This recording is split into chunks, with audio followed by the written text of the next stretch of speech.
എല്ലാവർക്കും നമസ്കാരം. പാചകത്തിലേക്ക് എല്ലാവരെയും സ്വാഗതം ചെയ്യുന്നു. ഇന്ന് നല്ലൊരു സ്നാക്കാണ് നമ്മൾ ഉണ്ടാക്കുന്നത്.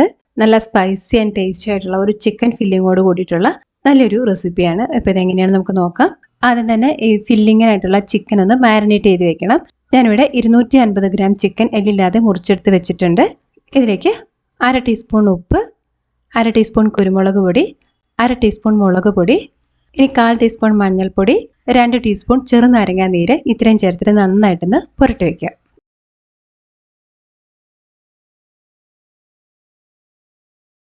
ഇത് കുറഞ്ഞത് ഒരു 20 മിനിറ്റ് നേരത്തേക്ക് മാറ്റി വയ്ക്കാം. ഇനി നമുക്കിതിനായിട്ടുള്ള മാവ് ഒന്ന് കുഴച്ചെടുക്കണം. ഒരു ബൗളിലേക്ക് 160 മില്ലി, അതായത് 11 ടേബിൾ സ്പൂൺ വെള്ളം എടുക്കാം. നേരിയ ചൂടുള്ള വെള്ളമാണ് നമ്മൾ എടുക്കേണ്ടത്. ഇതിലേക്ക് 2 ടേബിൾ സ്പൂൺ പഞ്ചസാര എടുക്കാം. 1 ടീസ്പൂൺ ഇൻസ്റ്റൻറ്റ് ഈസ്റ്റ് ചേർത്ത് കൊടുക്കുക. ഇനി 1/2 ടീസ്പൂൺ ഉപ്പ് ചേർക്കണം. 2 ടേബിൾ സ്പൂൺ നെയ്യ് ചേർത്ത് കൊടുക്കുക. നെയ്യ്ക്ക് പകരം സോഫ്റ്റ് ആയിട്ടുള്ള ബട്ടർ ചേർത്താലും നല്ലതാണ്. ഇനി 2 കപ്പ്, അതായത് 250 ഗ്രാം മൈദ ചേർത്ത് കൊടുക്കുക. ഇനി ഇത് കൈകൊണ്ട് കുഴയ്ക്കുന്നതിന് മുമ്പ് ആദ്യം തന്നെ ഒരു സ്പാച്ചിലോ അല്ലെങ്കിൽ ഒരു സ്ക്രേപ്പറോ ഉപയോഗിച്ച് നല്ലപോലെ ഒന്ന് യോജിപ്പിച്ചെടുക്കുക.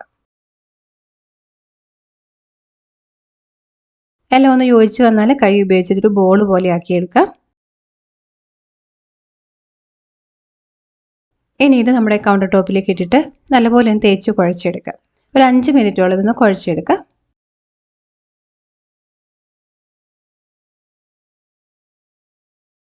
അപ്പോഴേക്കും നമ്മുടെ മാവ് ഇവിടെ നല്ല സ്മൂത്തായി സോഫ്റ്റായി വന്നിട്ടുണ്ട്. ഇനി ഇത് കുറച്ച് സമയം ഒന്ന് റെസ്റ്റ് ചെയ്യാനായിട്ട് മാറ്റി വയ്ക്കാം. മൂടി വെച്ചിട്ട് ഇതൊരു ഡബിൾ സൈസായി വരുന്നത് വരെ ഒരു 45 മിനിറ്റ് അല്ലെങ്കിൽ ഒരു മണിക്കൂർ അത്രയും നേരം ഇത് മാറ്റി വയ്ക്കണം. ഇനി ഇതിലേക്കുള്ള ഫില്ലിങ് തയ്യാറാക്കി എടുക്കാം. ഒരു പാൻ അടുപ്പത്ത് വയ്ക്കാം. 2 ടേബിൾ സ്പൂൺ എണ്ണ ഒഴിച്ച് നന്നായിട്ട് ചൂടാക്കാം.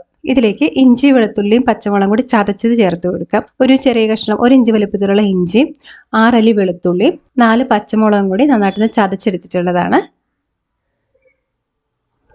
2 മിനിറ്റ് നേരം ഒന്ന് ഇളക്കി കൊടുക്കുക. ഇനി ഇതിലേക്ക് ഒരു വലിയ സവാള പൊടിയായിട്ട് അരിഞ്ഞിട്ടുള്ള ചേർത്ത് കൊടുക്കുക. സവാള നന്നായിട്ടൊന്ന് വഴറ്റിയെടുക്കുക. കുറച്ച് കറിവേപ്പിലയും കൂടി ചേർത്ത് കൊടുക്കുക. ഇനി കളറൊന്ന് മാറി വരുന്നവരെ, നല്ല സോഫ്റ്റായി വരുന്നവരെ കുറച്ച് സമയം ഒരു 5 മിനിറ്റോളം ഇളക്കി കൊടുക്കുക. ഇപ്പോൾ സവാളയൊക്കെ ഇവിടെ കളർ മാറി വന്നിട്ടുണ്ട്. ഇനി 1/4 ടീസ്പൂൺ മഞ്ഞൾപ്പൊടി, 1/2 ടീസ്പൂൺ കുരുമുളക് പൊടി, 1/2 ടീസ്പൂൺ ഗരം മസാല, ഇത്രയും പൊടികൾ ചേർത്തിട്ട് നന്നായിട്ടൊന്ന് ഇളക്കിയെടുക്കുക. മസാലയ്ക്ക് ആവശ്യമായിട്ടുള്ള ഒരല്പം ഉപ്പും കൂടി ചേർക്കുന്നുണ്ട്. ഇനി നമ്മൾ പുരട്ടി വെച്ചിരുന്ന ചിക്കൻ ഇതിലേക്ക് ഇട്ട് കൊടുക്കുക. എന്നിട്ട് ആദ്യത്തെ ഒരു 2-3 മിനിറ്റ് നേരം നല്ല കൂടിയ ചൂടിൽ ഒന്ന് ഇളക്കി കൊടുക്കുക.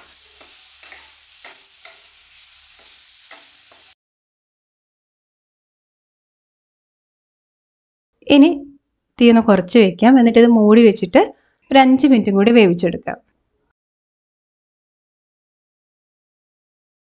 ഇപ്പോൾ ഇവിടെ ചിക്കൻ പാകത്തിന് വെന്ത് വന്നിട്ടുണ്ട്. ഇനി കുറച്ച് മല്ലിയില അരിഞ്ഞിട്ടുള്ള ചേർക്കാം. 1 ടേബിൾ സ്പൂൺ ടൊമാറ്റോ സോസ് കൂടി ചേർത്ത് കൊടുക്കുക. നന്നായിട്ട് ഇളക്കി യോജിപ്പിക്കുക. ഇനി ഇത് ഫ്ലെയിം ഓഫ് ചെയ്ത് തണുക്കാനായിട്ട് മാറ്റി വയ്ക്കുക. ഇതിപ്പോൾ മാവ് ഇവിടെ പൊങ്ങി വന്നിട്ടുണ്ട്. ഇനി ഇതൊന്ന് അമർത്തി ഇതിലുള്ള എയർ ഒന്ന് പുറത്ത് കളയാം.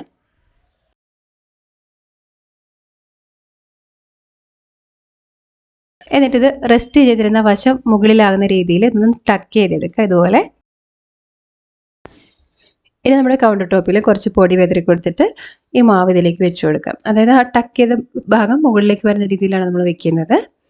ഇനി ഇത് ചപ്പാത്തിക്കോൽ ഉപയോഗിച്ച് റൗണ്ട് ഷേപ്പിലൊന്ന് പരത്തിയെടുക്കാം. ഒരു 10 തൊട്ട് 11 ഇഞ്ച് വരെ വട്ടത്തിൽ പരത്തിയെടുക്കാം.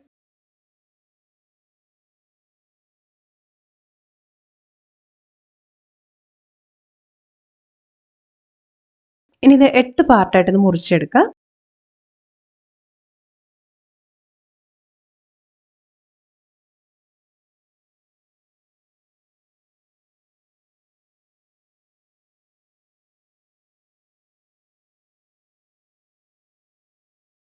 എന്നിട്ട് ഓരോന്നിൻ്റെയും നടുവിലായിട്ട് നമ്മൾ തയ്യാറാക്കിയിട്ടുള്ള ചിക്കൻ്റെ ഫില്ലിങ് വെച്ച് കൊടുക്കുക.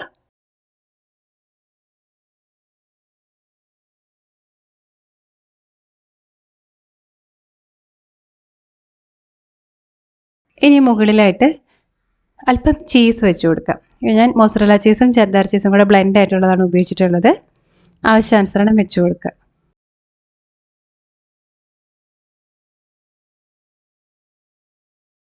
ഇനി ഇത് 2 കോർണറിൽ നിന്നും ഇതുപോലെ ഒന്ന് ഫോൾഡ് ചെയ്ത് കൊടുക്കണം.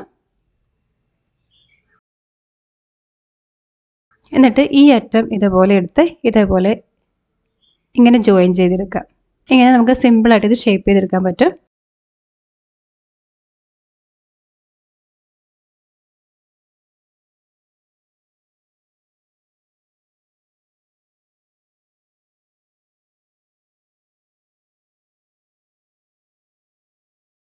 ഇനി ഇതൊരു ബേക്കിംഗ് പേപ്പർ വിരിച്ചിട്ടുള്ള ട്രേയിലേക്ക് മാറ്റാം.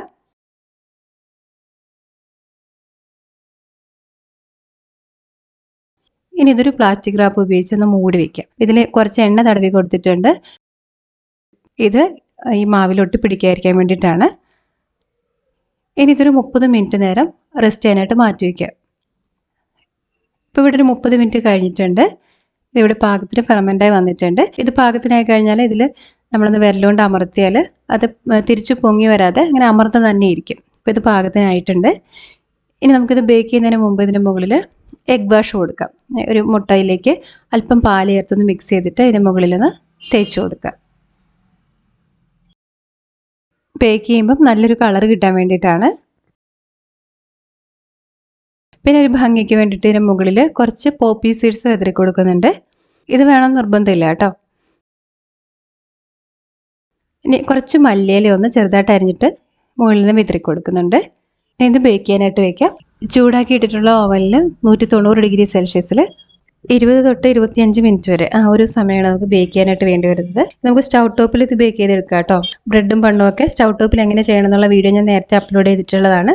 ആ രീതിയിൽ നമുക്ക് സ്റ്റൗ ടോപ്പിലും ചെയ്തെടുക്കാം. ബേക്ക് ആയിട്ടുണ്ട് പുറത്തെടുത്ത് തണുക്കാനായിട്ട് മാറ്റി വയ്ക്കും. ഇത് ചെറു ചൂടോടെ നമുക്ക് കഴിക്കാം.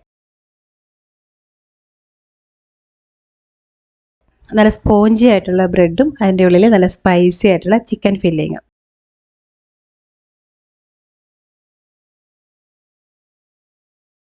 നല്ല ടേസ്റ്റിയാണ് കേട്ടോ. അപ്പോൾ നിങ്ങൾ ട്രൈ ചെയ്ത് നോക്കണേ. എന്നിട്ട് നിങ്ങളുടെ ഫീഡ്ബാക്ക് അറിയിക്കണം. ഇഷ്ടപ്പെടുവാണെങ്കിൽ ലൈക്ക് ചെയ്യാൻ മറക്കല്ലേ. അതുപോലെ വീഡിയോ മറ്റാർക്കെങ്കിലും യൂസ്ഫുൾ ആവുമെങ്കിൽ അവർക്കായിട്ടൊന്ന് ഷെയർ ചെയ്ത് കൊടുക്കാനും മറക്കരുത്. ഈ ചാനൽ നിങ്ങൾ ആദ്യമായിട്ടാണ് കാണുന്നതെങ്കിൽ സബ്സ്ക്രൈബ് ചെയ്യാനും പുതിയ വീഡിയോസിൻ്റെ നോട്ടിഫിക്കേഷനായിട്ട് അരികിലുള്ള ബെൽ ബട്ടൺ പ്രസ് ചെയ്യാനും മറക്കല്ലേ. നമുക്ക് വീണ്ടും നല്ലൊരു റെസിപ്പിയിലൂടെ കാണാം. അതുവരെ നന്ദി, നമസ്കാരം.